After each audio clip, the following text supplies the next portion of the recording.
सराफ दुकानाचे कुलूप तोडून चोरीचा प्रयत्न केला. याशिवाय अन्य एका घराचे कुलूप तोडून घरातील रोख रक्कम लंपास केली आहे.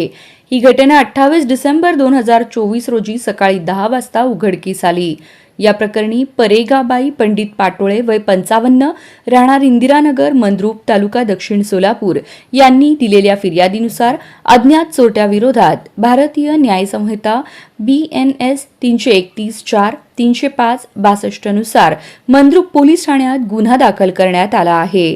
याबाबत पोलिसांनी सांगितले की 27 डिसेंबरच्या रात्री 10 नंतर 28 डिसेंबर 2024च्या सकाळी 10 वाजेच्या कालावधीत अज्ञात चोरट्यांनी इंदिरानगरमधील राहत्या घराचे कुलूप तोडून घरामध्ये प्रवेश करून पत्र्याच्या पेटीतले सोन्याचे डोरले, चांदीची जोडवी, 10,000ची रोख रक्कम व शहाजान जाफर शेख यांच्या घरातील रोख रक्कम असा एकूण 25,000चा ऐवज अज्ञात चोरट्यांनी चोरून नेला.